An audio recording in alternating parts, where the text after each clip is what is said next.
ಕರ್ನಾಟಕದ ಎಲ್ಲ ಸ್ಪರ್ಧಾ ಮಿತ್ರರಿಗೆ ಶಿವ ಕ್ಲಾಸ್ ಕಾರ್ನರ್ ಯೂಟ್ಯೂಬ್ ಚಾನಲ್ಗೆ ಆತ್ಮೀಯವಾದಂತಹ ಸ್ವಾಗತ. ಇಂದಿನ ಒಂದು ವಿಡಿಯೋದಲ್ಲಿ August month important current affairs for all exam ಅಂದ್ರೆ ಎಲ್ಲ ಪರೀಕ್ಷೆಗಳಿಗೆ ಅತಿ ಪ್ರಮುಖವಾದಂತಹ ಆಗಸ್ಟ್ ತಿಂಗಳ ಪ್ರಚಲಿತ ಘಟನೆಗಳನ್ನು ಚರ್ಚೆ ಮಾಡಲಿದ್ದೇನೆ. ಅದರಲ್ಲೂ ವಿಶೇಷವಾಗಿ ಟಾಪ್ 20 ಮಾರ್ಕ್ಸ್ ವಿತ್ ಎಕ್ಸ್ಪ್ಲನೇಷನ್ ಅಂದ್ರೆ 20 ಪ್ರಶ್ನೆಗಳನ್ನು ತೆಗೆದುಕೊಂಡ್ಬಿಟ್ಟು ಅದಕ್ಕೆ ವಿವರಣೆಯನ್ನ ಈ ಒಂದು ವಿಡಿಯೋದಲ್ಲಿ ನೀಡಿದ್ದೇನೆ. ಇದು ಆಗಸ್ಟ್ ತಿಂಗಳ ಪಾರ್ಟ್ 1 ಭಾಗ ಆಗಿದೆ. ಯಾರೆಲ್ಲ ಮೊದಲ ಬಾರಿಗೆ ನಮ್ಮ ಯೂಟ್ಯೂಬ್ ಚಾನಲ್ ಅನ್ನ ನೋಡ್ತಾ ಇದ್ದೀರೋ ಅವರೆಲ್ಲ ಸಬ್ಸ್ಕ್ರೈಬ್ ಮಾಡ್ಕೊಳ್ಳಿ. ನಾವು ಮುಂಬರುವಂತಹ ಒಂದು ಎಲ್ಲ ಪರೀಕ್ಷೆಗಳಿಗೆ ಅತಿ ಪ್ರಮುಖವಾದಂತಹ ಪ್ರಚಲಿತ ಘಟನೆಗಳ ಒಂದು ತರಗತಿಯನ್ನ ನಮ್ಮ ಯೂಟ್ಯೂಬ್ ಚಾನಲ್ ನಲ್ಲಿ ಮಾಡಲಿದ್ದೇವೆ. ಹಾಗೆಯೇ ಒಂದು ವಿಶೇಷವಾದಂತಹ ಒಂದು ಸೂಚನೆ ಏನು ಅನ್ನೋದಾದ್ರೆ KAS ಪೂರ್ವ ಪರೀಕ್ಷೆಯನ್ನ ಮೊದಲ ಪ್ರಯತ್ನದಲ್ಲಿ ಪಾಸ್ ಮಾಡಲು ಹೀಗೆ ಮಾಡಿ ಸತತ 3 ಬಾರಿ ಕ್ಲಿಯರ್ ಮಾಡಲು ನಾನು ಅನುಸರಿಸಿದ ಸ್ಟ್ರಾಟಜಿಗಳೇನು ಎನ್ನುವಂತಹ ಒಂದು ವಿಡಿಯೋವನ್ನ ನಾನು ಈಗಾಗಲೇ ನಮ್ಮ ಯೂಟ್ಯೂಬ್ ಚಾನಲ್ ಅಲ್ಲಿ ಅಪ್ಲೋಡ್ ಮಾಡಿದ್ದೇನೆ. ಹಾಗಾಗಿ ಯಾರೆಲ್ಲ KAS ಪರೀಕ್ಷೆಗೆ ಸಿದ್ಧತೆಯನ್ನ ನಡೆಸ್ತಾ ಇದ್ದೀರೋ ಈ ಒಂದು ವಿಡಿಯೋನ ಮಸ್ಟ್ ಅಂಡ್ ಶುಡ್ ನೋಡಿದ್ರೆ ನಿಮಗೆ ಒಂದೇ ಅಟೆಂಪ್ಟ್ ನಲ್ಲಿ ಹೇಗೆ KAS ಪರೀಕ್ಷೆಯನ್ನ ಕ್ಲಿಯರ್ ಮಾಡಬಹುದು ಎನ್ನುವಂತಹ ಒಂದು ಮಾಹಿತಿಯನ್ನ ಈ ವಿಡಿಯೋದಲ್ಲಿ ಚರ್ಚೆ ಮಾಡಲಿದ್ದೇನೆ. ಯಾರೆಲ್ಲ KAS ಆಸ್ಪಿರೆಂಟ್ ಇದ್ದೀರೋ ಅವರೆಲ್ಲ ಈ ವಿಡಿಯೋವನ್ನ ತಪ್ಪದೆ ನೋಡಿ, ಹಾಗೇನೆ ಸ್ನೇಹಿತರೊಂದಿಗೆ ಈ ವಿಡಿಯೋವನ್ನ ಶೇರ್ ಮಾಡಿ. ಹಾಗಾದ್ರೆ ಬನ್ನಿ ಈ ತಿಂಗಳ ಒಂದು ಪ್ರಮುಖ ಪ್ರಚಲಿತ ಘಟನೆಗಳ ಒಂದು ಕುರಿತಾಗಿ ಚರ್ಚೆ ಮಾಡೋಣ. ಮೊದಲ ಪ್ರಶ್ನೆ ಹೀಗಿದೆ: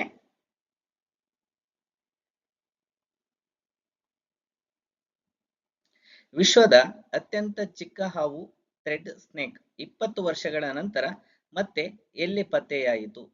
wear was the world smallest known snake thread snake rediscovered after 20 years? 20 ವರ್ಷಗಳ ನಂತರ ವಿಶ್ವದ ಅತಿ ಚಿಕ್ಕ ಹಾವು ಎಲ್ಲಿ ಪತ್ತೆಯಾಯಿತು ಅಂತ ಹೇಳಿ ಪ್ರಶ್ನೆಯನ್ನು ಕೇಳಲಾಗಿದೆ. ಆಪ್ಷನ್ಸ್ ಹೀಗಿದಾವೆ: A Barbados, B Guyana, C Colombia, D Cuba. ನಿಮ್ಮ ಉತ್ತರ ಬಾರ್ಬಡೋಸ್ ಆಗಬೇಕು. ಬನ್ನಿ ಇದರ ಕುರಿತಾಗಿ ಎಕ್ಸ್ಪ್ಲನೇಷನ್ ಅನ್ನ ನೋಡೋಣ. ಉತ್ತರ ಈಗಾಗಲೇ ಗೊತ್ತಾಯ್ತು ನಮಗೆ. ಬಾರ್ಬಡೋಸ್ ನಲ್ಲಿ 20 ವರ್ಷಗಳ ನಂತರ ಅತ್ಯಂತ ಚಿಕ್ಕ ಹಾವನ್ನ ಪತ್ತೆ ಮಾಡಿದ್ದಾರೆ ಅಂತೇಳಿ. ಇತ್ತೀಚೆಗೆ ವಿಶ್ವದ ಅತ್ಯಂತ ಚಿಕ್ಕ ಹಾವು ಬಾರ್ಬಡೋಸ್ ನಲ್ಲಿ ಬಾರ್ಬಡೋಸ್ ಥ್ರೆಡ್ ಸ್ನೇಕ್ ಅನ್ನ 20 ವರ್ಷಗಳ ನಂತರ ಮತ್ತೆ ಕಂಡುಹಿಡಿಯಲಾಯಿತು. ಇದು 2008ರಲ್ಲಿ ಬ್ಲೇರ್ ಹೆಡ್ಸಸ್ ಹೆಸರಿನ ಒಂದು ಟೆಟ್ರಾಚಿಲೋಸ್ಟೋಮಾ ಕಾರ್ಲಿ ಜಾತಿಗೆ ಇದು ಸೇರಿದೆ. ಇದು ಮುಸುಕಾದ ಹಳದಿ ಬೆನ್ನಿನ ರೇಖೆಗಳು ಮತ್ತು ತಲೆಯ ಬದಿಯಲ್ಲಿ ಕಣ್ಣುಗಳನ್ನು ಹೊಂದಿದೆ. ಇದು ಕುರುಡಾಗಿರುತ್ತದೆ. ಇದನ್ನ ಬ್ಲೈಂಡ್ ಸ್ನೇಕ್ ಅಂತ ಕೂಡ ಕರೀತಾರೆ. ಇದು ಭೂಗತದಲ್ಲಿ ಬಿಲಗಳನ್ನು ಮಾಡುತ್ತದೆ. ಗೆದ್ದಲುಗಳು ಮತ್ತು ಇರುವೆಗಳನ್ನ ತಿನ್ನುತ್ತದೆ. ಇದರ ಆಹಾರ ಗೆದ್ದಲುಗಳು ಮತ್ತು ಇರುವೆಗಳು ಮತ್ತು ಒಂದು ತೆಳುವಾದ ಮೊಟ್ಟೆಯನ್ನಿಡುತ್ತದೆ. ಇದು ಇಂಟರ್ನ್ಯಾಷನಲ್ ಯೂನಿಯನ್ ಫಾರ್ ಕನ್ಸರ್ವೇಷನ್ ನ ಪ್ರಕಾರ ತೀವ್ರ ಅಳಿವಿನಂಚಿನಲ್ಲಿದೆ. ಇದು ಕ್ರಿಟಿಕಲ್ ಎಂಡೇಂಜರ್ಡ್, IUCN ಪ್ರಕಾರ ಕ್ರಿಟಿಕಲ್ ಎಂಡೇಂಜರ್ಡ್ ಸ್ಪೀಸೀಸ್ ಆಗಿದೆ. ಇದು ಎಲ್ಲಿ ಪತ್ತೆ ಹಚ್ಚಲಾಗಿದೆ ಅನ್ನೋದಾದ್ರೆ 20 ವರ್ಷಗಳ ನಂತರ ಬಾರ್ಬಡೋಸ್ ನಲ್ಲಿ ಪತ್ತೆ ಹಚ್ಚಲಾಗಿದೆ. ಈ ಒಂದು ಕಂಟೆಂಟ್ಗೆ ಸಂಬಂಧಿಸಿದಂತೆ ನಾವು ಸ್ವಲ್ಪ ಹೆಚ್ಚಿನ ಮಾಹಿತಿಯನ್ನು ತಿಳ್ಕೊಳ್ಬೇಕಾಗುತ್ತೆ. ಈ ಒಂದು ಹಾವುಗಳ ಕುರಿತಾದಂತಹ ಒಂದು ಮಾಹಿತಿಯನ್ನು ಪರೀಕ್ಷೆಯಲ್ಲಿ ಕೇಳಲಾಗುತ್ತದೆ. ಹಾಗಾಗಿ ಈ ವಿಷಯಕ್ಕೆ ಸಂಬಂಧಪಟ್ಟಂತೆ ಸ್ವಲ್ಪ ಹೆಚ್ಚಿನ ಮಾಹಿತಿಯನ್ನು ತಿಳ್ಕೊಳ್ಳೋಣ. ವಿಶ್ವ ಹಾವು ದಿನವನ್ನ ಯಾವಾಗ ಆಚರಣೆ ಮಾಡಲಾಗುತ್ತೆ ಅನ್ನೋದಾದ್ರೆ ಜುಲೈ 16ರಂದು ವಿಶ್ವ ಹಾವುಗಳ ದಿನಾಚರಣೆಯನ್ನ ಮಾಡಲಾಗುತ್ತದೆ. ಈಗಾಗಲೇ ನಾವು ಕಳೆದ ತಿಂಗಳ ವಿಶ್ವ ಹಾವು ದಿನಾಚರಣೆಯನ್ನ ಮಾಡಿದ್ದೀವಿ, ಜುಲೈ 16. ಹಾಗೇನೆ ನಿಮಗೆಲ್ಲ ಗೊತ್ತಿರಬೇಕು, ಏನ್ ಪ್ರಪಂಚದಲ್ಲಿ 3800ಕ್ಕೂ ಹೆಚ್ಚು ಹಾವಿನ ಪ್ರಭೇದಗಳಿದ್ದಾವೆ. ಹಾಗೇನೆ ಹಾವುಗಳಲ್ಲಿ ಸುಮಾರು 100ರಷ್ಟು ಏನು ಹಾವುಗಳು ಇರ್ತಾವಲ್ಲ ಅದರಲ್ಲಿ 70% ಹಾವುಗಳು ಏನು ವಿಷ ಇರೋದಿಲ್ಲ. ಎಲ್ಲಾ ಹಾವುಗಳು ನಾವೇನು ತಿಳ್ಕೊಳ್ತೀವಿ, ಅವು ಕಚ್ಚಿದ್ರೆ ನಾವು ಸಾಯ್ತೀವಿ ಅಥವಾ ವಿಷ ಇರುತ್ತೆ ಅನ್ಕೊಳ್ತೀವಿ. ಆದ್ರೆ ಸರಿಸುಮಾರು 70% ಹಾವುಗಳು ವಿಷ ಇರೋದಿಲ್ಲ. ಅವುಗಳಲ್ಲಿ ವಿಷ ಇರೋದಿಲ್ಲ. ಅವು ಕಚ್ಚಿದ್ರು ಕೂಡ ನಮ್ಗೆ ಏನೂ ಆಗಲ್ಲ. ಅದು ನಮ್ಗೆ ಗೊತ್ತಿರಬೇಕು. ಜೊತೆಗೆ ಈಗ ನಾಗರ ಪಂಚಮಿ ಬಂದಿದೆ. ಎಲ್ಲ ಒಂದು ಜನತೆ ಏನು ಆ ಒಂದು ಮೂರ್ತಿಗಳಿಗೆ ಹಾಲನ್ನ ಎರೆದು ಪೂಜೆಯನ್ನ ಮಾಡ್ತಾ ಇದ್ದಾರೆ. ಜೊತೆಗೆ ಇನ್ನೊಂದು ಮೂಢನಂಬಿಕೆ ಇದೆ, ಹಾವುಗಳು ಹಾಲನ್ನ ಸೇವಿಸುವುದಿಲ್ಲ. ಹಾಗಾಗಿ ವಿಜ್ಞಾನಿಗಳು ಮತ್ತೆ ಹಾವಿನ ಒಂದು ಕುರಿತಾದಂತಹ ತಜ್ಞರು ಇರ್ತಾರಲ್ಲ, ಅವರು ಹೇಳ್ತಾರೆ ಹಾವು ಯಾವುದೇ ಕಾರಣಕ್ಕೂ ಹಾಲನ್ನು ಸೇವಿಸೋದಿಲ್ಲ. ಹಾಗೇನೆ ಸೇವಿಸಿದ್ರೆ ಅದಕ್ಕೆ ತುಂಬಾ ಅಜೀರ್ಣ ಆಗುತ್ತೆ. ಹಾಗಾಗಿ ಅದು ಹಾಲು ಸೇವಿಸೋದಿಲ್ಲ ಅನ್ನೋದು ನಿಮ್ಗೆ ಗೊತ್ತಿರಬೇಕು. ನಮಗೆ ಇಂಪಾರ್ಟೆಂಟ್ ಆಗಿ ಇದು 20 ವರ್ಷಗಳ ನಂತರ ಬಾರ್ಬಡೋಸ್ ನಲ್ಲಿ ಪತ್ತೆ ಹಚ್ಚಲಾಗಿದೆ ವಿಶ್ವದ ಅತ್ಯಂತ ಚಿಕ್ಕ ಹಾವು. ನಿಮಗೆ ಇನ್ನಷ್ಟು ಮಾಹಿತಿ ಗೊತ್ತಿರಬೇಕು. ವಿಶ್ವದ ಅತಿ ದೊಡ್ಡ ಹಾವು ಯಾವುದು? ಈಗೇನು ನಾವು ಚಿಕ್ಕ ಹಾವು ಯಾವ್ದು ಅಂತ ಗೊತ್ತಾಯ್ತು. ಹಾಗಾದ್ರೆ ಥ್ರೆಡ್ ಸ್ನೇಕ್ ಚಿಕ್ಕ ಹಾವು ಆದ್ರೆ, ದೊಡ್ಡ ಹಾವು ಯಾವುದು ಅನ್ನೋದಾದ್ರೆ ಆನಕೊಂಡ ಹಾವು. ಇದು ಅಮೆಜಾನ್ ಕಾಡುಗಳಲ್ಲಿ ಕಂಡುಬರುತ್ತದೆ. ಎಲ್ಲಿ ಕಂಡುಬರುತ್ತೆ? ಅಮೆಜಾನ್ ಕಾಡುಗಳಲ್ಲಿ ಕಂಡುಬರುತ್ತೆ. ಇಷ್ಟು ಸಂಪೂರ್ಣವಾಗಿ ಹಾವುಗಳ ಕುರಿತಾದಂತಹ ಮಾಹಿತಿ ನಿಮ್ಗೆ ಗೊತ್ತಿರಬೇಕಾಗುತ್ತೆ. ಬನ್ನಿ ಇನ್ನೊಂದು ಪ್ರಶ್ನೆ ಯಾವುದು ಅನ್ನೋದನ್ನ ನೋಡೋಣ. ಕವಚ 4.0 ಯಾವ ಸಂಸ್ಥೆಯಿಂದ ಪರಿಚಯಿಸಲ್ಪಟ್ಟ ಸ್ವಯಂಚಾಲಿತ ರೈಲು ರಕ್ಷಣಾ ವ್ಯವಸ್ಥೆಯಾಗಿದೆ? ಕವಚ 4.0 is an automatic train protection system introduced by which organization? ಅಂತಂದ್ರೆ ಯಾವ ಒಂದು ಸಂಸ್ಥೆ ಈ ಒಂದು ವ್ಯವಸ್ಥೆಯನ್ನ ಕವಚ 4.0 ವ್ಯವಸ್ಥೆಯನ್ನ ಜಾರಿಗೆ ತಂದಿದೆ ಅನ್ನೋದಾದ್ರೆ, ಭಾರತ್ ಆಪ್ಷನ್ ಸಿಗಿದೆ. ಭಾರತ್ ಹೆವಿ ಎಲೆಕ್ಟ್ರಿಕಲ್ಸ್ ಲಿಮಿಟೆಡ್, ಸಂಶೋಧನಾ ವಿನ್ಯಾಸಗಳು ಮತ್ತು ಮಾನದಂಡ ಸಂಸ್ಥೆ, ರಕ್ಷಣಾ ಸಂಶೋಧನೆ ಮತ್ತು ಅಭಿವೃದ್ಧಿ ಸಂಸ್ಥೆ, ಮತ್ತೆ ಸಾರಿಗೆ ಸಚಿವಾಲಯ ಅಂತ ಇದೆ. ನಿಮ್ಮ ಉತ್ತರ ಸಂಶೋಧನೆ ವಿನ್ಯಾಸಗಳು ಮತ್ತು ಮಾನದಂಡ ಸಂಸ್ಥೆ ಆಗ್ಬೇಕು. ಆಪ್ಷನ್ಸ್ ಯಾವ ಸಂಸ್ಥೆ ಅಭಿವೃದ್ಧಿಪಡಿಸಿತು ಅನ್ನೋದಾದ್ರೆ RDSO ಸಂಸ್ಥೆ ಈ ಒಂದು 4.0 ಕವಚ ವ್ಯವಸ್ಥೆಯನ್ನ ಅಭಿವೃದ್ಧಿಪಡಿಸಿತು. ಇತ್ತೀಚೆಗೆ ಭಾರತೀಯ ರೈಲ್ವೆ ದೆಹಲಿ ಮುಂಬೈ ಮಾರ್ಗದ ಮಥುರಾ ಕೋಟ ವಿಭಾಗದಲ್ಲಿ ಕವಚ 4.0 ಅನ್ನು ನಿಯೋಜಿಸಿತು. ಕವಚ 4.0 ಎಂಬುದು ಭಾರತೀಯ ರೈಲ್ವೆಯ ಸಂಶೋಧನಾ ವಿನ್ಯಾಸ ಮತ್ತು ಮಾನದಂಡಗಳ ಸಂಸ್ಥೆ ಅಭಿವೃದ್ಧಿಪಡಿಸಿದ ಸುಧಾರಿತ ಸ್ವಯಂಚಾಲಿತ ರೈಲು ರಕ್ಷಣಾ ವ್ಯವಸ್ಥೆಯಾಗಿದ್ದು, ಇದು ರೈಲು ಕಾರ್ಯಾಚರಣೆಗಳಲ್ಲಿ ಸುರಕ್ಷತೆ ಮತ್ತು ದಕ್ಷತೆಯನ್ನು ಹೆಚ್ಚಿಸುತ್ತದೆ. ಈಗ ರೈಲುಗಳ ಅಪಘಾತ ಹೆಚ್ಚಾಗಿರೋದ್ರಿಂದ ಇದು ರೈಲುಗಳ ಒಂದು ಸುರಕ್ಷತೆಯನ್ನ ಹೆಚ್ಚಿಸುತ್ತೆ. ಇದು ರೈಲು ಕಾರ್ಯಾಚರಣೆಗಳಲ್ಲಿ ಸುರಕ್ಷತೆ ಮತ್ತು ದಕ್ಷತೆಯನ್ನು ಹೆಚ್ಚಿಸಲು ಸಹಾಯ ಮಾಡುತ್ತದೆ. ಇದು ರೈಲು ವೇಗವನ್ನು ನಿಯಂತ್ರಿಸುತ್ತದೆ ಮತ್ತು ಸುಧಾರಿತ ತಂತ್ರಜ್ಞಾನವನ್ನು ಬಳಸಿಕೊಂಡು ಮಾನವನ ಒಂದು ದೋಷಗಳನ್ನ ಕಡಿಮೆ ಮಾಡುವುದರ ಮೂಲಕ ಅಪಘಾತಗಳನ್ನು ಸಹ ಕಡಿಮೆ ಮಾಡುತ್ತೆ. ಕವಚನ್ನು ಸುರಕ್ಷತಾ ಸಮಗ್ರತೆಯ ಮಟ್ಟ 4 SIL 4 ನಲ್ಲಿ ವಿನ್ಯಾಸಗೊಳಿಸಲಾಗಿದ್ದು, ಇದು ಅತ್ಯುನ್ನತ ಸುರಕ್ಷತಾ ಮಾನದಂಡವಾಗಿದೆ. ಈಗಾಗಲೇ ಕವಚ ಇದೆಯಲ್ಲ, ಅದರಲ್ಲಿ ಈಗ ಆಲ್ರೆಡಿ 1.0, 2.0, 3.0 ಆಗಿದೆ. ಈಗ 4.0 ಆವೃತ್ತಿ ಬಿಡುಗಡೆ ಆಗಿದೆ. ಅಂದ್ರೆ ಕವಚ ವ್ಯವಸ್ಥೆಯಲ್ಲಿ ಸುಧಾರಿತ ಒಂದು ಸುರಕ್ಷತಾ ವ್ಯವಸ್ಥೆಯಾಗಿದೆ. ಇದನ್ನ ಮೊದಲು ಯಾವಾಗ ಇಂಟ್ರೊಡ್ಯೂಸ್ ಮಾಡಿದ್ರು ಅನ್ನೋದಾದ್ರೆ 2015ರಲ್ಲಿ ಈ ಕವಚ ವ್ಯವಸ್ಥೆಯನ್ನ ಜಾರಿಗೆ ತಂತು. ಅದು ದಕ್ಷಿಣ ಮಧ್ಯ ರೈಲ್ವೆಯಲ್ಲಿ. ಅನಂತರ 2018ರಿಂದ ಎಲ್ಲ ಕಡೆ ಇದನ್ನ ಏನು ಪ್ರಮಾಣೀಕರಣವನ್ನ ಪಡೀತು. ಅಂದ್ರೆ ಕಾರ್ಯಾಚರಣೆ ಎಲ್ಲಾ ರೈಲ್ವೆ ಒಂದು ಜಾಲಗಳಲ್ಲಿ ಇದನ್ನ ವಿಸ್ತರಣೆ ಮಾಡಿ ರೈಲುಗಳ ಒಂದು ಸುರಕ್ಷತೆ ಮತ್ತು ಅಪಘಾತವನ್ನ ನಿಯಂತ್ರಣ ಮಾಡಕ್ಕೆ ಕವಚ ವ್ಯವಸ್ಥೆಯನ್ನ ಅಭಿವೃದ್ಧಿ ಮಾಡಿತು. ಯಾವ ಸಂಸ್ಥೆ ಅನ್ನೋದು ನಮ್ಗೆ ಇಂಪಾರ್ಟೆಂಟ್ ಆಗುತ್ತೆ. ಸಂಶೋಧನೆ ವಿನ್ಯಾಸಗಳು ಮತ್ತು ಮಾನದಂಡ ಸಂಸ್ಥೆ RDSO. ಬನ್ನಿ ಮೂರನೇ ಪ್ರಶ್ನೆ ಏನಿದೆ ಅನ್ನೋದನ್ನ ನೋಡೋಣ. ಡಾರ್ಜಿಲಿಂಗ್ ಜಲವಿದ್ಯುತ್ ಯೋಜನೆ ಯಾವ ದೇಶದಲ್ಲಿದೆ? Darjeeling hydro power project is located in which country? A. Nepal, B. Bhutan, C. Myanmar, D. Bangladesh. ನಿಮ್ಮ ಆನ್ಸರು B ಆಪ್ಷನ್ಸ್ ಭೂತಾನ್ ಆಗ್ಬೇಕು. ಸರಿಯಾದ ಉತ್ತರ ಭೂತಾನ್. ಭೂತಾನ್ 1125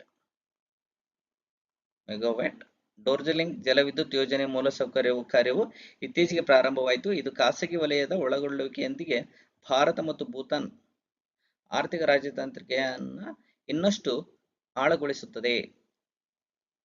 ಭಾರತದ ಟಾಟಾ ಪವರ್ ಕಂಪನಿ ಜಂಟಿ ಉದ್ಯಮದಲ್ಲಿ ಭೂತಾನ್ ಗ್ರೀನ್ ಪವರ್ ಕಾರ್ಪೊರೇಷನ್ ನೊಂದಿಗೆ ಪಾಲುದಾರಿಕೆ ಹೊಂದಿದೆ. ಡಾರ್ಜಿಲಿಂಗ್ ಕುರಿಚು ನದಿ ಏನಿದೆಯಲ್ಲ ಭೂತಾನ್ ನಲ್ಲಿ, ಲೊಯೆಂಟ್ಸೆ ಮತ್ತು ಮುಂಗಾರು ಜಿಲ್ಲೆಗಳಲ್ಲಿ ನೆಲೆಗೊಂಡಿರುವಂತಹ ನದಿ ಚಾಲಿತ ಯೋಜನೆಯಾಗಿದೆ. ಇದು ನದಿಗೆ ಅಣೆಕಟ್ಟನ್ನು ನಿರ್ಮಿಸುವಂತಹ ಒಂದು ಯೋಜನೆಯಾಗಿದೆ. ಇದು ವಾರ್ಷಿಕವಾಗಿ 4.5 ಟೆರಾವ್ಯಾಟ್ ಅವರ್ಸ್ ಉತ್ಪಾದಿಸಲು 6 ಫ್ರಾನ್ಸಿಸ್ ಟರ್ಬೈನ್ಗಳನ್ನು ಹೊಂದಿದೆ. ಇದು ಭಾರತ ಮತ್ತು ಭೂತಾನ್ನ ರಾಜತಾಂತ್ರಿಕ ಒಂದು ತಾಂತ್ರಿಕತೆಯನ್ನು ಇನ್ನಷ್ಟು ಆಳಗೊಳಿಸುತ್ತದೆ. ಜೊತೆಗೆ ಇದು ಯಾವ ನದಿಯ ಮೇಲೆ ಆಗುತ್ತೆ ಅನ್ನೋದಾದ್ರೆ ನಿರ್ಮಾಣ ಮಾಡ್ತಾ ಇದ್ದಾರೆ ಅಂದ್ರೆ ಕುರಿಚು ನದಿಯ ಮೇಲೆಗೆ. ಜೊತೆಗೆ ಇದು 1125 ಮೆಗಾವ್ಯಾಟ್ ವಿದ್ಯುತ್ ಉತ್ಪಾದನೆ ಮಾಡುತ್ತೆ. ಇದಕ್ಕೆ ನಮ್ಮ ಭಾರತದ ಟಾಟಾ ಪವರ್ ಕಂಪನಿ ಲಿಮಿಟೆಡ್ ಇದಕ್ಕೆ ಏನು ಸಹಯೋಗ ಕೊಟ್ಟಿದೆ ಅನ್ನೋದು ನಿಮ್ಗೆ ಗೊತ್ತಿರಬೇಕು. ಹಾಗಾದ್ರೆ ಇದು ಭೂತಾನ್ನಲ್ಲಿ ಆರಂಭ ಆಗಲಿರುವಂತಹ ಒಂದು ಡೋರ್ಜಿಲಿಂಗ್ ಜಲವಿದ್ಯುತ್ ಯೋಜನೆ ಬಗ್ಗೆ ನಿಮಗೆ ಇಷ್ಟು ಮಾಹಿತಿ ಗೊತ್ತಿರಬೇಕು. 4ನೇ ಪ್ರಶ್ನೆ ಹೇಗಿದೆ, ಯಾವ ಸಂಸ್ಥೆಯು ಸಕ್ಷಮ್ ನಿವಾಸಕ ಅಭಿಯಾನವನ್ನು ಆರಂಭಿಸಿದೆ? Which institution has launched the Saksham Niveshak campaign?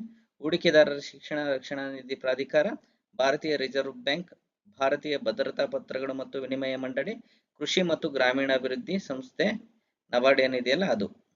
ನಿಮ್ಮ ಉತ್ತರ ಹೂಡಿಕೆದಾರರ ಶಿಕ್ಷಣ ಮತ್ತು ರಕ್ಷಣಾ ನಿಧಿ ಪ್ರಾಧಿಕಾರ. ಇತ್ತೀಚೆಗೆ ಹೂಡಿಕೆದಾರರ ಶಿಕ್ಷಣ ಮತ್ತು ರಕ್ಷಣಾ ನಿಧಿ ಪ್ರಾಧಿಕಾರ ಸಕ್ಷಮ್ ನಿವೇಶಕ್ ಅಭಿಯಾನವನ್ನು ಆರಂಭಿಸಿತು. ಇದು ಜುಲೈ 28ರಿಂದ ನವೆಂಬರ್ 6ರವರೆಗೆ 2025ರವರೆಗೆ ನಡೆಯುವಂತಹ 100 ದಿನಗಳ ರಾಷ್ಟ್ರೀಯ ಅಭಿಯಾನ ಆಗಿದೆ. ಇದು IEPFA ಕಾರ್ಪೊರೇಟ್ ವ್ಯವಹಾರಗಳ ಸಚಿವಾಲಯದ ಅಡಿಯಲ್ಲಿ ಕಾರ್ಯನಿರ್ವಹಿಸುತ್ತದೆ. ಇದು ಕಂಪನಿಗಳು ಹೊಂದಿರುವಂತಹ ಕ್ಲೈಮ್ ಮಾಡಲಾದಂತಹ ಲಾಭಾಂಶವನ್ನ ಷೇರುದಾರರು ಮರುಪಡೆಯಲು ಸಹಾಯ ಮಾಡುವಂತಹ ಗುರಿಯನ್ನ ಈ ಅಭಿಯಾನ ಹೊಂದಿದೆ. ಇದು ಹೂಡಿಕೆದಾರರು ನಿಮ್ಮ ಗ್ರಾಹಕರನ್ನು ತೆಗೆದುಕೊಳ್ಳಲು ಮತ್ತು ನಾಮನಿರ್ದೇಶನ ವಿವರಗಳನ್ನು ನವೀಕರಿಸಲು ಮಾರ್ಗದರ್ಶನವನ್ನು ನೀಡುತ್ತದೆ. ಬಾಕಿ ಇರುವಂತಹ ಲಾಭಾಂಶವನ್ನ ಪಡೆಯಲು ಷೇರುದಾರರು ಪೂರ್ವಭಾವಿಯಾಗಿ ಸಂಪರ್ಕಿಸಲು ಕಂಪನಿಗಳನ್ನು ಪ್ರೋತ್ಸಾಹಿಸಲಾಗುತ್ತದೆ. ಇಷ್ಟು ಮಾಹಿತಿ ಗೊತ್ತಿರಬೇಕು. ಇದು ಹೂಡಿಕೆದಾರರ ಶಿಕ್ಷಣ ಮತ್ತು ರಕ್ಷಣಾ ನಿಧಿ ಪ್ರಾಧಿಕಾರ ಸಕ್ಷಮ್ ನಿವೇಶಕ್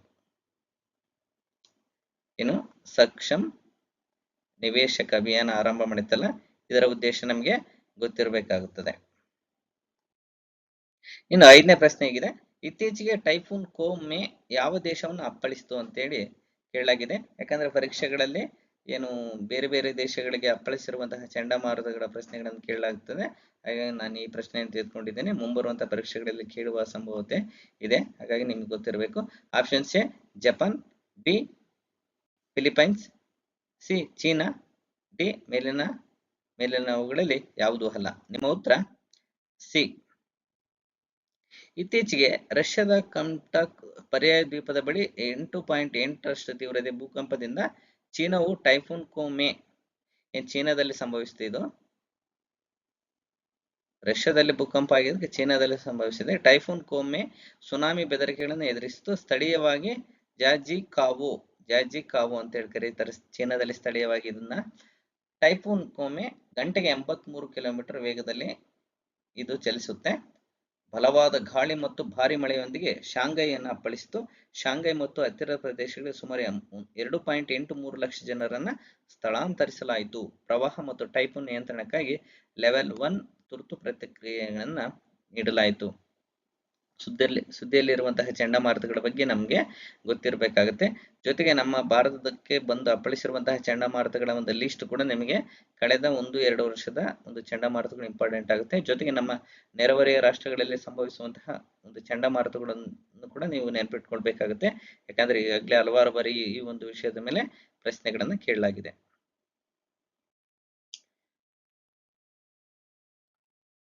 6ನೇ ಪ್ರಶ್ನೆ, ಇತ್ತೀಚೆಗೆ ಭಾರತೀಯ ನೌಕಾಪಡೆಗೆ ತಲುಪಿಸಿದ ನೀಲಗಿರಿ ವರ್ಗದ 3ನೇ ಹಡಗಿನ ಹೆಸರೇನಂತೇಳಿ ಪ್ರಶ್ನೆ ಕೇಳಲಾಗಿದೆ. ಹಡಗುಗಳ ಬಗ್ಗೆ ಪ್ರಶ್ನೆ ಕೇಳ್ತಾರೆ. ಶಿವಾಲಿಕ್, ಹಿಮಗಿರಿ, ಶಿವಶಕ್ತಿ, ಕಾವೇರಿ. ನಿಮ್ಮ ಉತ್ತರ ಹಿಮಗಿರಿ ಆಗ್ಬೇಕು. ಇತ್ತೀಚೆಗೆ ಜುಲೈ 31, 2025ರಂದು ಹಿಮಗಿರಿ ಯುದ್ಧ ನೌಕೆಯನ್ನ ಕೋಲ್ಕತ್ತಾದ Garden Reach Ship Builders Engineers GRSE ನಲ್ಲಿ ಭಾರತೀಯ ನೌಕಾಪಡೆಗೆ ಹಸ್ತಾಂತರಿಸಲಾಯಿತು. ಇದು ಪ್ರಾಜೆಕ್ಟ್ 17A. ಇದು ನೆನಪಿರಬೇಕು. ಅಡಿಯಲ್ಲಿ ನೀಲಗಿರಿ ವರ್ಗದ 3ನೇ ಹಡಗು. ಇದು ಯಾವ ವರ್ಗದ ಹಡಗು? ನೀಲಗಿರಿ ವರ್ಗದ 3ನೇ ಹಡಗು.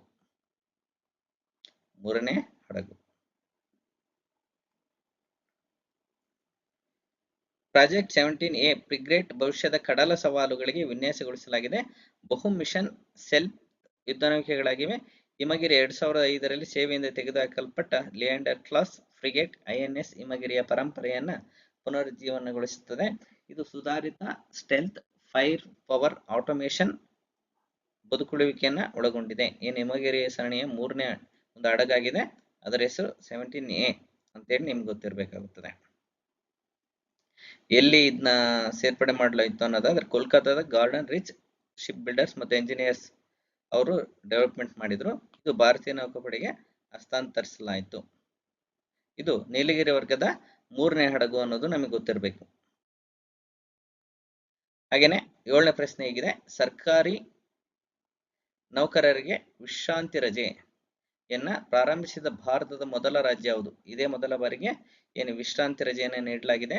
ಯಾವ ರಾಜ್ಯ ಅನ್ನೋದಾದ್ರೆ A Assam, B Uttarakhand, C Sikkim, D Odisha. ನಿಮ್ಮ ಉತ್ತರ ಸಿಕ್ಕಿಂ ಆಗಬೇಕು.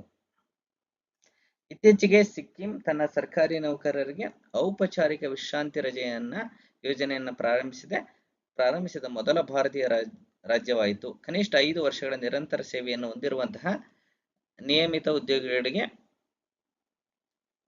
ರಜೆಯ ಸಮಯದಲ್ಲಿ ಅವರ ಮೂಲ ವೇತನದ 50%ನೊಂದಿಗೆ 365 ದಿನಗಳಿಗೆ 1080 ದಿನಗಳವರೆಗೆ ರಜೆ ತೆಗೆದುಕೊಳ್ಳಬಹುದು. ರಜೆ ಅವಧಿಯಲ್ಲಿ ಅವರ ಹಿರಿತನ ಮತ್ತು ಸೇವೆ ನಿರಂತರತೆಯನ್ನು ರಕ್ಷಿಸಲಾಗುತ್ತದೆ.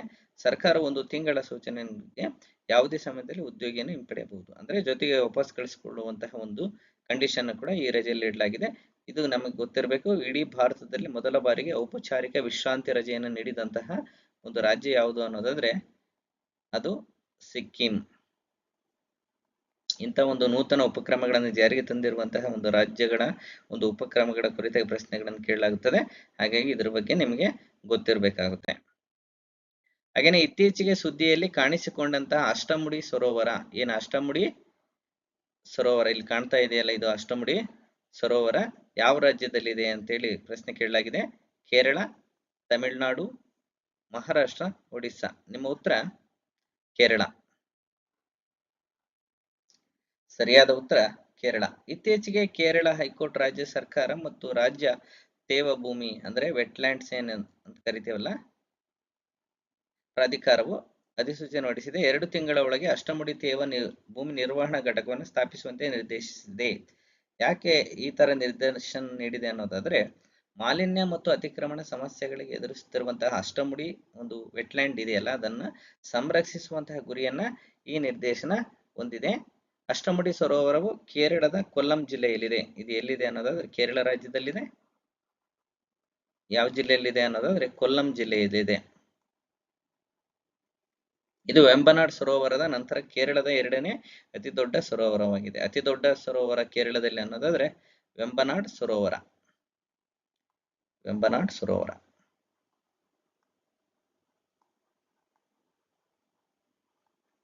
ತೇವಭೂಮಿ ಸಂರಕ್ಷಣೆಗಾಗಿ 1971ರಲ್ಲಿ ರಾಮ್ಸರ್ ತಾಣ ಏನು 1971ರಲ್ಲಿ ಆರಂಭ ಆಯ್ತಲ್ಲ, ಇದು 2002ರಲ್ಲಿ ರಾಮ್ಸರ್ ತಾಣ ಅಂತೇಳಿ ಇದನ್ನ ಘೋಷಣೆ ಮಾಡಲಾಯ್ತು. ಯಾವ್ದನ್ನ? ಈ ಒಂದು ಅಷ್ಟಮುಡಿ ಒಂದು ಸರೋವರವನ್ನ. ಇದು ನಿಮ್ಗೆ ನೆನಪಿರಬೇಕು. ಇದು ಕೇರಳದಲ್ಲಿದೆ. ಇದು ವೆಟ್ಲ್ಯಾಂಡ್ ಒಂದು ಲಿಸ್ಟಿಗೆ ಸೇರಿದೆ. ಇದನ್ನ ಸಂರಕ್ಷಣೆ ಮಾಡೋಕ್ಕಾಗಿ ಒಂದು ಪ್ರಾಧಿಕಾರವನ್ನು ಸ್ಥಾಪನೆ ಮಾಡ್ರಿ ಅಂತೇಳಿ ಕೋರ್ಟು ಆದೇಶನ ಹೊರಡಿಸಿದೆ, ರಾಜ್ಯ ಹೈಕೋರ್ಟ್. ನ್ಯಾಯಬಂಧು ಯಾವ ಸರ್ಕಾರಿ ಇಲಾಖೆಯ ಉಪಕ್ರಮವಾಗಿದೆ ಅಂತೇಳಿ ಪ್ರಶ್ನೆ ಕೇಳಲಾಗಿದೆ. ಕಾನೂನು ವ್ಯವಹಾರಗಳ ಇಲಾಖೆ, ನ್ಯಾಯಾಂಗ ಇಲಾಖೆ, ಆಡಳಿತ ಸುಧಾರಣೆ ಮತ್ತು ಸಾರ್ವಜನಿಕ ಕುಂದುಕೊರತೆಗಳ ಇಲಾಖೆ, ಸಿಬ್ಬಂದಿ ತರಬೇತಿ ಇಲಾಖೆ. ನಿಮ್ಮ ಉತ್ತರ ನ್ಯಾಯಾಂಗ ಇಲಾಖೆ ಆಗಬೇಕು. ನ್ಯಾಯಾಂಗ ಇಲಾಖೆ ಈ ಒಂದು ಉಪಕ್ರಮವನ್ನು ಜಾರಿಗೆ ತಂದಿದೆ. ಇತ್ತೀಚೆಗೆ ರಾಜ್ಯಸಭೆಯಲ್ಲಿ ಸಚಿವ ಅರ್ಜುನ್ ರಾವ್ ಮೇಘವಾಲ್ ರವರು ನ್ಯಾಯಬಂಧು ಏನು ಕಾರ್ಯಕ್ರಮದ ಕುರಿತು ನವೀಕರಣಗಳನ್ನು ಹಂಚಿಕೊಂಡರು. ಇಲ್ಲಿಯವರೆಗೆ 9261 ಪ್ರೋಬೋನೋ ವಕೀಲರು ವೇದಿಕೆಯಲ್ಲಿ ನೋಂದಾಯಿಸಲ್ಪಟ್ಟರು. 23 ಹೈಕೋರ್ಟ್ಗಳಲ್ಲಿ ಪ್ರೋಬೋನೋ ವಕೀಲರ ಸಮಿತಿಗಳನ್ನು ರಚಿಸಲಾಗಿದೆ. 30 ಜೂನ್ 2025ರವರೆಗೆ 14,888 ಮಹಿಳೆಯರಿಗೆ ಕೌಟುಂಬಿಕ ಹಿಂಸೆ, ಆಸ್ತಿ, ಕೆಲಸದ ಸ್ಥಳದ ಕಿರುಕುಳ ಮುಂತಾದ ವಿಷಯಗಳಿಗೆ ಅಪ್ಲಿಕೇಶನ್ ನಲ್ಲಿ ಕಾನೂನು ಸಹಾಯವನ್ನು ಕೋರಿದ್ದಾರೆ. ನ್ಯಾಯಬಂಧು ಭಾರತ ಸರ್ಕಾರ ನ್ಯಾಯ ಇಲಾಖೆಯ ಒಂದು ಉಪಕ್ರಮವಾಗಿದೆ. ಇದು ಮೊಬೈಲ್ ಅಪ್ಲಿಕೇಶನ್ ಮೂಲಕ ಸ್ವಯಂ ಸೇವಕ ವಕೀಲರೊಂದಿಗೆ ಅವರನ್ನು ಸಂಪರ್ಕಿಸುವ ಮೂಲಕ ಸಮಾಜದ ಅಂಚಿನಲ್ಲಿರುವಂತಹ ವರ್ಗಗಳಿಗೆ ಉಚಿತ ಕಾನೂನು ನೆರವು ನೀಡತಕ್ಕಂಥದ್ದು ನೋಡಿ. ಇದು ಯಾರಿಗೆ ಅಂದ್ರೆ ಸಾಮಾಜಿಕ ಅಂಚಿನಲ್ಲಿರ್ತಕ್ಕಂಥವ್ರು, ಸಮಾಜದ ಅಂಚಿನ ವರ್ಗ ಅಂದ್ರೆ ಕೆಳವರ್ಗದವರಿಗೆ, ಧ್ವನಿ ಇಲ್ಲದವರಿಗೆ ಉಚಿತವಾದಂತಹ ಕಾನೂನು ಸೇವೆಯನ್ನು ಒದಗಿಸುವಂತಹ ಯೋಜನೆಯೇ ನ್ಯಾಯಬಂಧು ಯೋಜನೆ. ಇದು ನ್ಯಾಯಕ್ಕೆ ಸಮಗ್ರ ಪ್ರವೇಶಕ್ಕಾಗಿ ನವೀನ ಪರಿಹಾರಗಳನ್ನು ವಿನ್ಯಾಸಗೊಳಿಸುವುದು. ದಿಶಾ ಯೋಜನೆಯಡಿಯಲ್ಲಿ ಇದು ಬರುತ್ತದೆ. ಇದು ನಿಮ್ಗೆ ಗೊತ್ತಿರಬೇಕು. ಉಚಿತವಾದಂತಹ ಒಂದು ನ್ಯಾಯಾಂಗದ ಒಂದು ಸೇವೆಗಳನ್ನು ಒದಗಿಸುವಂತಹ ಒಂದು ವ್ಯವಸ್ಥೆಯಾಗಿದೆ. ಇದಕ್ಕೆ ಸಮಾಜದ ಅಂಚಿನಲ್ಲಿರುವಂತಹ ಕೆಳವರ್ಗದವರಿಗೆ ಉಚಿತವಾದಂತಹ ಕಾನೂನು ಸಲಹೆಯನ್ನ ನೀಡುವಂತಹ ಒಂದು ಯೋಜನೆಯಾಗಿದೆ.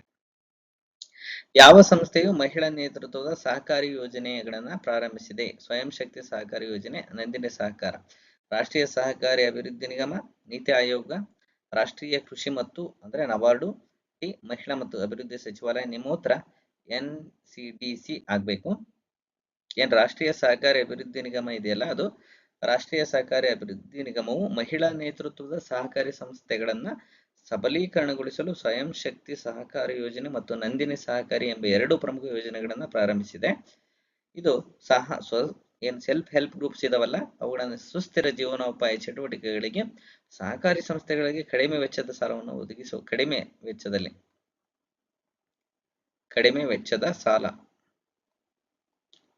ಸಾಲ ಒದಗಿಸುವಂತಹ ಉದ್ದೇಶ ಈ ಒಂದು ಕಾರ್ಯಕ್ರಮ ಒಳಗೊಂಡಿದೆ. ರಾಜ್ಯ ಸಹಕಾರಿ ಬ್ಯಾಂಕ್ಗಳು, ಜಿಲ್ಲಾ ಸಂಯುಕ್ತ ಸಹಕಾರಿ ಒಂದು ಸಂಸ್ಥೆಗಳು ಗುರಿಯಾಗಿಸಿಕೊಂಡು ಈ ವ್ಯವಸ್ಥೆಯನ್ನ ಜಾರಿಗೆ ತರಲಾಗಿದೆ. ನಿಮಗೆ ಗೊತ್ತಿರಬೇಕು, ಇದರ ಮುಖ್ಯ ಉದ್ದೇಶ ಕಡಿಮೆ ವೆಚ್ಚದ ಸಾಲವನ್ನ ನೀಡುವಂತಹ ಉದ್ದೇಶವನ್ನ ಒಳಗೊಂಡು ಈ ಯೋಜನೆ ಜಾರಿಗೆ ತರಲಾಗಿದೆ.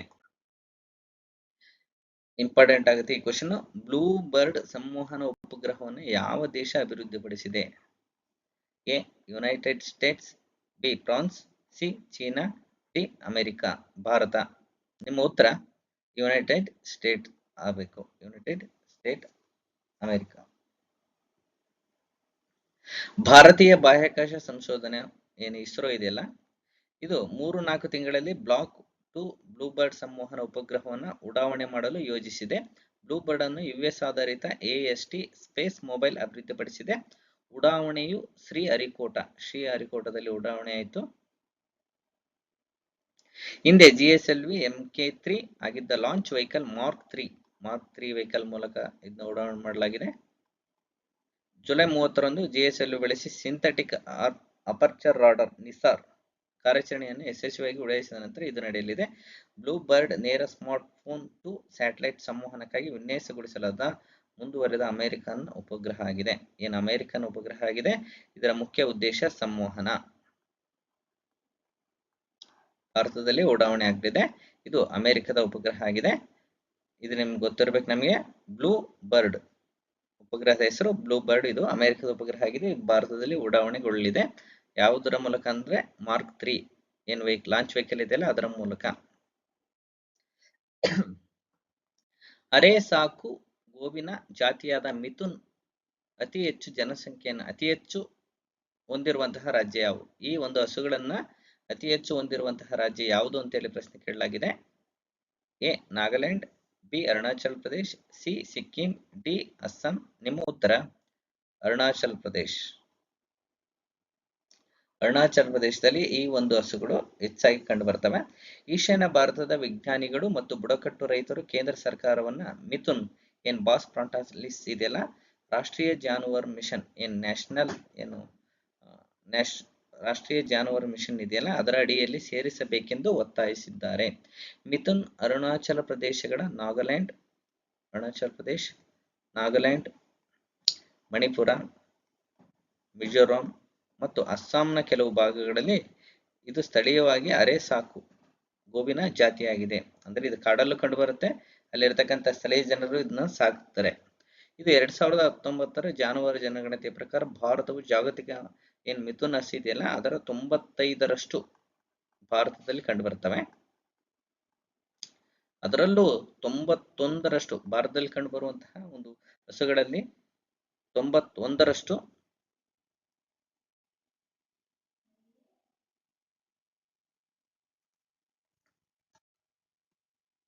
91ರಷ್ಟು ಏನು ಅರುಣಾಚಲ ಪ್ರದೇಶದಲ್ಲಿ ಕಂಡು ಬರ್ತವೆ.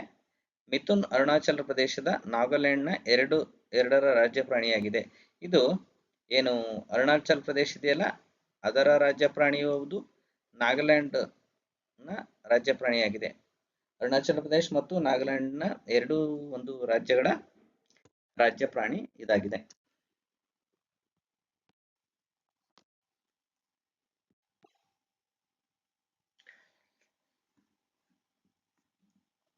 ಇದು ಈ ಒಂದು ವಿಷಯದ ಕುರಿತಾದಂತಹ ಮಾಹಿತಿ. ಇನ್ನು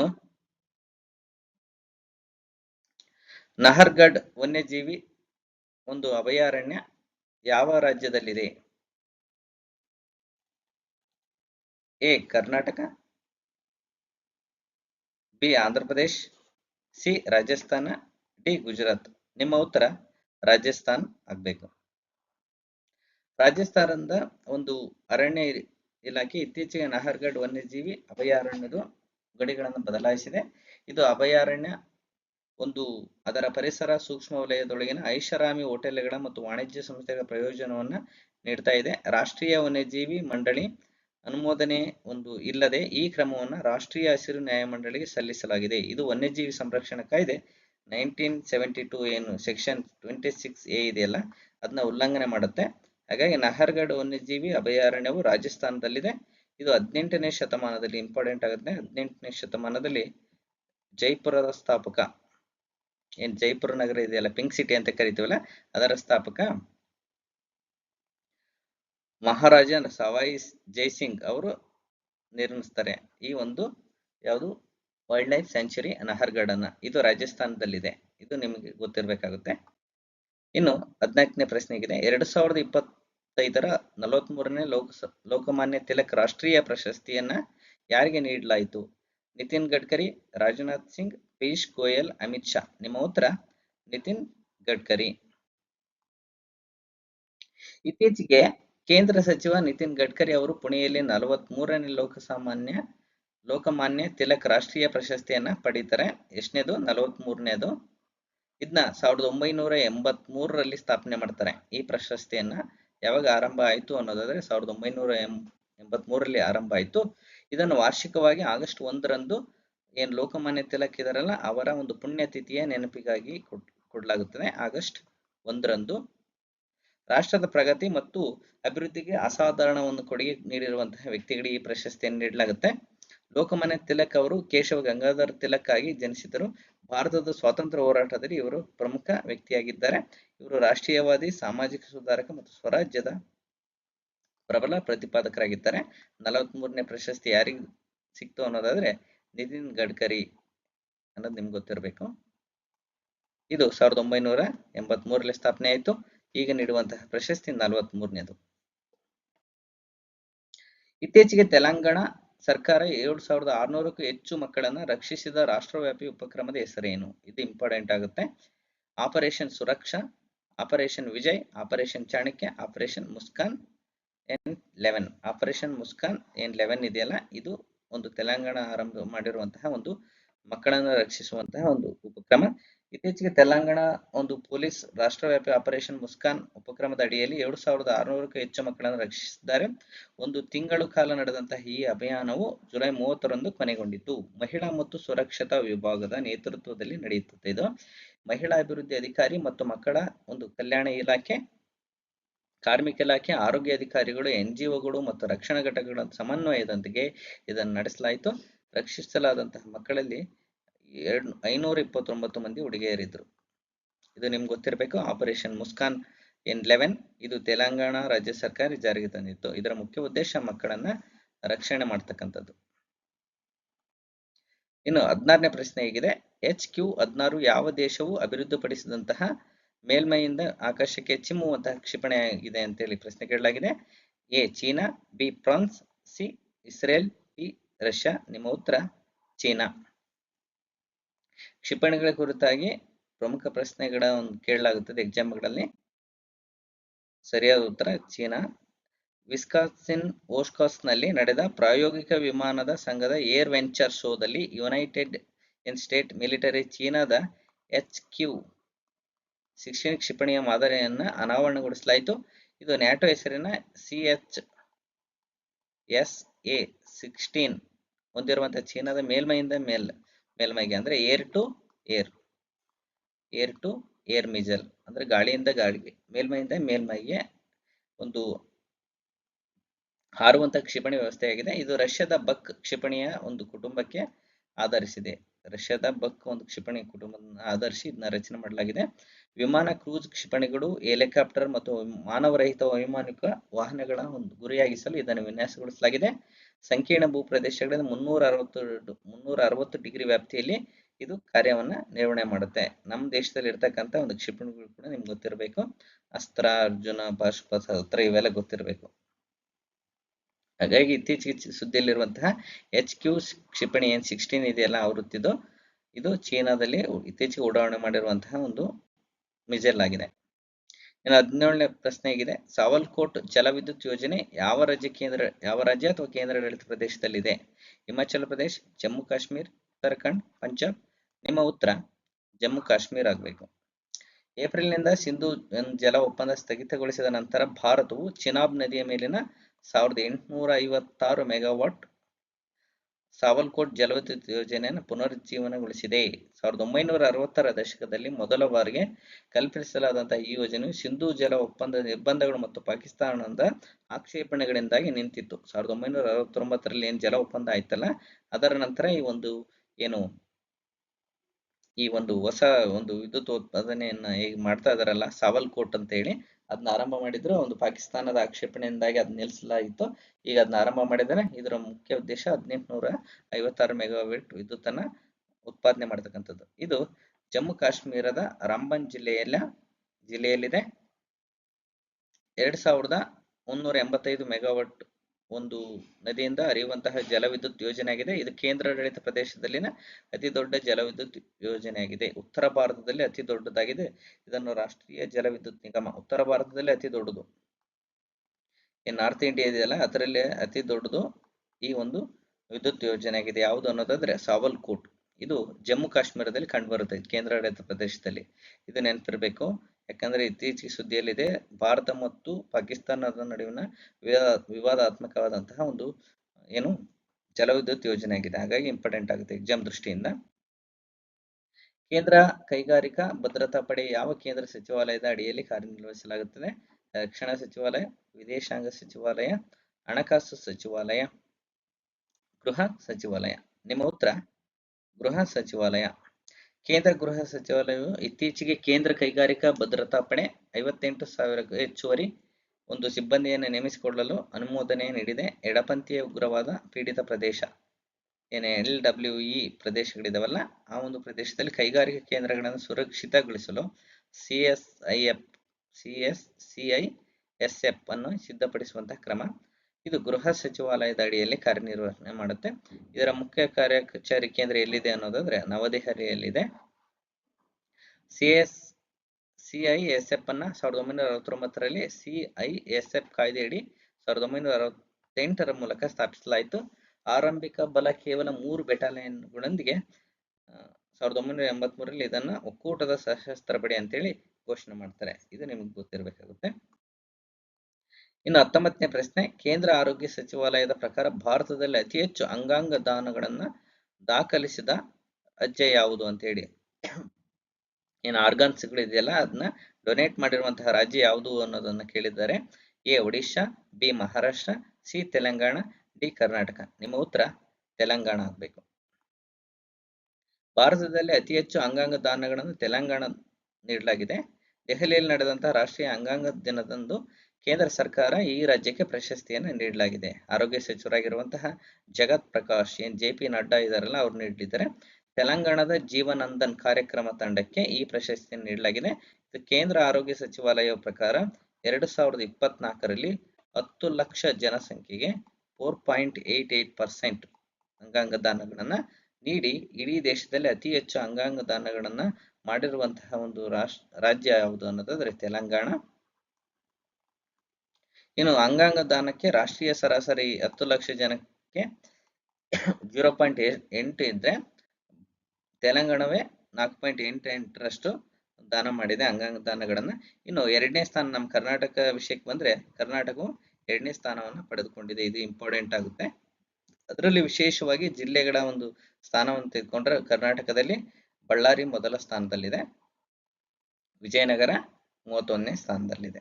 ವಿಜಯನಗರ ಇದು ನಿಮ್ಗೆ ಗೊತ್ತಿರಬೇಕು. ಅಂಗಾಂಗ ದಾನದಲ್ಲಿ ತೆಲಂಗಾಣ ಮೊದಲನೇ ಸ್ಥಾನದಲ್ಲಿದ್ರೆ ಕರ್ನಾಟಕ 2ನೇ ಸ್ಥಾನದಲ್ಲಿದೆ. ಇನ್ನು 20ನೇ ಪ್ರಶ್ನೆ, ಜಿಲ್ಲಾ ಪ್ರವಾಹ ತೀವ್ರತೆ ಸೂಚ್ಯಂಕ ಅನ್ನು ಒಂಟಿಯಾಗಿ ಅಭಿವೃದ್ಧಿಪಡಿಸಿದಂತಹ 2 ಸಂಸ್ಥೆಗಳು ಯಾವುವು ಅಂತ ಹೇಳಿ ಪ್ರಶ್ನೆ ಕೇಳಿದೆ. ಅಂದ್ರೆ ಜಿಲ್ಲಾ ಪ್ರವಾಹ ಒಂದು ತೀವ್ರತೆ ಸೂಚ್ಯಂಕ ಇದೆಯಲ್ಲ, ಡಿಎಫ್ಎಸ್ಐ ಇದೆಲ್ಲ, ಇದನ್ನ ಯಾವ ಒಂದು ಸಂಸ್ಥೆಗಳು ಅಭಿವೃದ್ಧಿಪಡಿಸಿದ್ವು ಅನ್ನೋದಾದ್ರೆ IIT ಬಾಂಬೆ ಮತ್ತು IIT ಕಾನ್ಪುರ್, IIT ದೆಹಲಿ ಮತ್ತು IIT ಗಾಂಧಿನಗರ, IIT ಮದ್ರಾಸ್ ಮತ್ತು IIT ಖರಗ್ಪುರ, IIT ರೂರ್ಕಿ ಮತ್ತು IIT ಹೈದರಾಬಾದ್. ನಿಮ್ಮ ಉತ್ತರ IIT ದೆಹಲಿ ಮತ್ತು IIT ಗಾಂಧಿನಗರ ಆಗಬೇಕು. ಅನೇಕ ಪ್ರದೇಶಗಳಲ್ಲಿ ಆಗಾಗ ಹಾನಿಕಾರಕ ಪ್ರವಾಹಗಳು ಸಂಭವಿಸುತ್ತಿದ್ದರೂ ಭಾರತದಲ್ಲಿ ಸಮಗ್ರ ದತ್ತಾಂಶ ಆಧಾರಿತ ಪ್ರವಾಹ ತೀವ್ರತೆ ಸೂಚ್ಯಂಕದ ಕೊರತೆ ಇದೆ. ಇದನ್ನ ಪರಿಹರಿಸಲು IIT ದೆಹಲಿ ಇದೆಯಲ್ಲ, IIT ದೆಹಲಿ ಮತ್ತೆ ಗಾಂಧಿನಗರ ಸಂಶೋಧಕರು ಜಿಲ್ಲಾ ಪ್ರವಾಹದ ತೀವ್ರತೆಯ ಸೂಚ್ಯಂಕವನ್ನು ಅಭಿವೃದ್ಧಿಪಡಿಸಿದ್ದಾರೆ. ಇದು DFSI ಸರಾಸರಿ ಪ್ರವಾಹದ ಅವಧಿ, ಐತಿಹಾಸಿಕವಾಗಿ ಪ್ರವಾಹಕ್ಕೆ ಒಳಗಾದಂತಹ ಪ್ರದೇಶದ ಶೇಕಡಾವಾರು ಒಟ್ಟು ಸಾವುಗಳು, ಗಾಯಗಳು ಮತ್ತು ಜಿಲ್ಲೆಯ ಜನಸಂಖ್ಯೆಯನ್ನು ಆಧರಿಸಿ ಭಾರತದಲ್ಲಿ ಆಡಳಿತಾತ್ಮಕವಾದಂತಹ ಯೋಜನೆ ಮತ್ತು ಪ್ರವಾಹ ನಿರ್ವಹಣೆಗೆ ಜಿಲ್ಲೆಗಳಲ್ಲಿ ಪ್ರಮುಖವಾಗಿರುವುದರಿಂದ ಅವುಗಳ ವಿಶ್ಲೇಷಣಾ ಘಟಕವಾಗಿ ಆಯ್ಕೆ ಮಾಡಲಾಗಿದೆ. ಇತ್ತೀಚೆಗೆ ನಿಮ್ಗೆ ಗೊತ್ತೇ ಇದೆ ಬೆಳಗಾವಿಯ ಏನು ಈಗ ನಿನ್ನೆಯಿಂದ ಏನು ತುಂಬಾ ಪ್ರವಾಹ ಆಗ್ತಾ ಇದೆಯಲ್ಲ, ಯಲ್ಲಮ್ಮ ಒಂದು ದೇವಸ್ಥಾನದ ಸವದತ್ತಿ ಇದೆಯಲ್ಲ, ಅಲ್ಲಿ ತುಂಬಾ ಪ್ರವಾಹ ಆಗ್ತಾ ಇದೆ. ಹಾಗಾಗಿ ಇಡೀ ದೇಶದಲ್ಲಿ ಕೂಡ ಉತ್ತರ ಕಾಶಿಯಲ್ಲಿ ಕೂಡ ತುಂಬಾ ಪ್ರವಾಹ ಆಗ್ಬಿಡ್ತು ಆಯ್ತು. ಹಾಗಾಗಿ ಏನಾಗಿದೆ ಅನ್ನೋದಾದ್ರೆ ದೇಶದಲ್ಲಿ ಏನು ಮಾನ್ಸೂನ್ ಅವಧಿಯಲ್ಲಿ ತುಂಬಾ ಪ್ರವಾಹಗಳು ಉಂಟಾಗ್ತವೆ. ಹಾಗಾಗಿ IIT ದೆಹಲಿ ಮತ್ತು IIT ಗಾಂಧಿನಗರ ಏನ್ ಮಾಡಿದಾವೆ, ಜಿಲ್ಲಾ ಒಂದು ಪ್ರವಾಹ ತೀವ್ರತೆ ಸೂಚ್ಯಂಕವನ್ನು ಆಧರಿಸಿ ಏನ್ ಸಾವು ನೋವು ಐತಿಹಾಸಿಕವಾಗಿ ಎಷ್ಟು ಸಂಭವಿಸುತ್ತೆ ಅನ್ನೋದನ್ನ ಅಧ್ಯಯನ ಮಾಡಿಬಿಟ್ಟು ಮುಂದೆ ಪ್ರವಾಹದವನ್ನು ತಡೆಯುವಂತಹ ಒಂದು ಉಪಕ್ರಮಗಳನ್ನ ಜಾರಿಗೊಳಿಸಕ್ಕೆ, ಸುರಕ್ಷತಾ ಕ್ರಮಗಳನ್ನ ಜಾರಿಗೊಳಿಸಕ್ಕೆ ಈ ಒಂದು ಸಂಶೋಧನೆ ಅಧ್ಯಯನವನ್ನ ಮಾಡ್ತಾ ಇದ್ದಾವೆ. ಇದು ಒಟ್ಟಾರೆಯಾಗಿ ಈ ಒಂದು ಆಗಸ್ಟ್ ತಿಂಗಳ ಪ್ರಮುಖ ಪ್ರಚಲಿತ ಘಟನೆಗಳ ಟಾಪ್ 20 ಕ್ವೆಶ್ಚನ್ ಅನ್ನ ತೆಗೆದುಕೊಂಡ್ಬಿಟ್ಟು ಎಕ್ಸಾಮ್ಗೆ ಎಷ್ಟು ಬೇಕಷ್ಟು ಡಿಸ್ಕಸ್ ಮಾಡಿದ್ದೇನೆ. ಇದು ನಿಮ್ಗೆಲ್ಲ ಮುಂಬರುವಂತ ಪರೀಕ್ಷೆಗಳಿಗೆ ಹೆಲ್ಪ್ ಆಗುತ್ತೆ. ಹಾಗಾಗಿ ಇತ್ತೀಚೆಗೆ ನಾವು ಡಿಸ್ಕಸ್ ಮಾಡಿದ್ವಿ, ಮುಂಬರುವಂತಹ ಒಂದು ಪರೀಕ್ಷೆಗಳಿಗೆ ಈ ಒಂದು ವಿಡಿಯೋ ಸರಣಿ ತುಂಬಾ ಹೆಲ್ಪ್ ಆಗುತ್ತೆ. ಯಾರೆಲ್ಲ ಮೊದಲ ಬಾರಿಗೆ ನಮ್ಮ ಯೂಟ್ಯೂಬ್ ಚಾನಲ್ ಅನ್ನ ನೋಡ್ತಾ ಇದ್ರು ಅವರೆಲ್ಲ ನಮ್ಮ ವಿಡಿಯೋವನ್ನ ಲೈಕ್ ಮಾಡಿ, ಹಾಗೆಯೇ ನಮ್ಮ ಚಾನಲ್ ಅನ್ನ ಸಬ್ಸ್ಕ್ರೈಬ್ ಮಾಡಿಕೊಂಡು ಈ ವಿಡಿಯೋವನ್ನ ನಾವು ಇಷ್ಟೊಂದು ಎಫರ್ಟ್ ಆಗಿ ಮಾಡ್ತಾ ಇದೀವಿ. ಹಾಗಾಗಿ ನಿಮ್ಮೆಲ್ಲ ಸ್ನೇಹಿತರೊಂದಿಗೆ ಈ ವಿಡಿಯೋವನ್ನ ಶೇರ್ ಮಾಡಿ, ಹೆಚ್ಚು ಶೇರ್ ಮಾಡಿ, ಸಬ್ಸ್ಕ್ರೈಬ್ ಮಾಡದಂತೆ ನಾನು ಹೆಚ್ಚು ವಿಡಿಯೋಗಳನ್ನ ಕೊಡೋಕ್ಕೆ ಸಹಾಯ ಆಗುತ್ತೆ. ಜೊತೆಗೆ ನಿಮ್ಮ ಮುಂಬರುವಂತಹ ಎಲ್ಲ ಪರೀಕ್ಷೆಗಳಿಗೆ ಸಂಬಂಧಪಟ್ಟಂತೆ ಏನು ಪ್ರಮುಖ ಪ್ರಚಲಿತ ಘಟನೆಗಳನ್ನ ನಾವು ಚರ್ಚೆ ಮಾಡೋದರಿಂದ ನೀವು ಆ ಪರೀಕ್ಷೆಗಳಲ್ಲಿ ಈ ಒಂದು ಪ್ರಮುಖ ಪ್ರಚಲಿತ ಘಟನೆಗಳ ಮೇಲೆ ಕೇಳುವಂತಹ ಎಲ್ಲ ಪ್ರಶ್ನೆಗಳಿಗೆ ಸುಲಭವಾಗಿ ಉತ್ತರವನ್ನ ನೀಡಬಹುದು. ಮತ್ತೆ ಏನು ಆಗಸ್ಟ್ ತಿಂಗಳ ಒಂದು ಪ್ರಮುಖ ಪ್ರಚಲಿತ ಘಟನೆಗಳ ಪಾರ್ಟ್ 2 ಭಾಗದೊಂದಿಗೆ ನಿಮ್ಮೊಂದಿಗೆ ಬರಲಿದ್ದೇನೆ. ಅಲ್ಲಿವರೆಗೂ ನಮಸ್ಕಾರಗಳು.